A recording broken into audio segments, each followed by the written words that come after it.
Il y a ce cliché que l'Afrique, c'est le continent sans écrit. Alors évidemment, l'oralité y est très importante, mais ça ne veut pas dire qu'il n'y a pas d'écrit.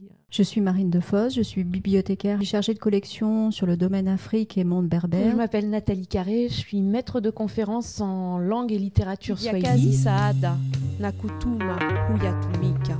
Je trouve que c'est un lieu très clair où en fait il y a énormément de livres en libre accès. Je trouve que dans la façon dont c'est mis en espace, on a une impression de grande disponibilité finalement des ouvrages. Et puis les fonds sont toujours incroyablement riches. Dans les salles de lecture, on a la possibilité d'avoir accès à plus de 10 000 documents sur le domaine Afrique. On a une réserve avec des conditions adéquates pour consulter les documents patrimoniaux, les documents anciens.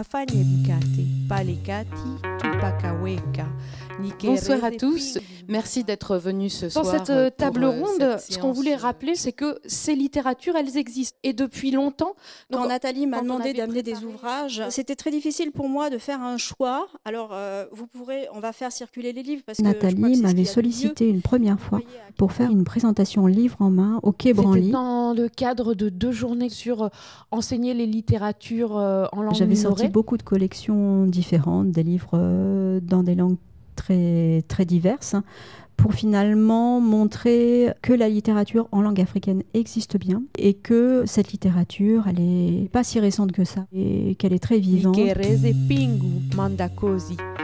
Alors, concernant le swahili, il faut savoir qu'on a une très grande production dans nos collections en swahili, qui est liée tout simplement au développement et à la diffusion de cette langue au début du On XXe était siècle. 2 enseignantes. En discutant avec les étudiants, on s'est dit mais c'est tellement bête de ne pas visualiser l'objet dont on parle, c'est-à-dire les manuscrits. Et du coup, a germé l'idée d'une visite à la Bulac, donc j'ai contacté C'était une Marine. très bonne initiative de la part de Nathalie de proposer un atelier livre en main où les gens ont pu toucher, regarder, voir les particularités du livre. Ce que je trouve très intéressant, c'est que justement un conservateur, il a un œil bien particulier sur l'ouvrage, sur le livre, qui n'est pas le regard du simple lecteur. Ça a été extrêmement positif parce que les étudiants n'ont pas tous conscience à la fois de la profondeur historique de la Bulac et à la fois de la richesse des fonds.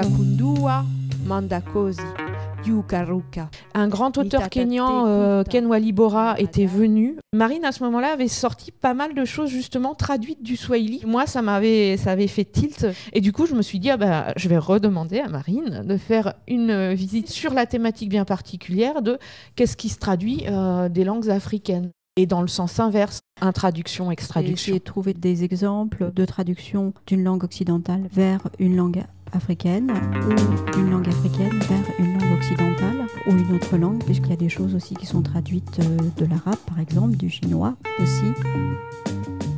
Les maisons d'édition ont fait le choix aussi de publier des auteurs classiques ou contemporains, reconnus en tout cas.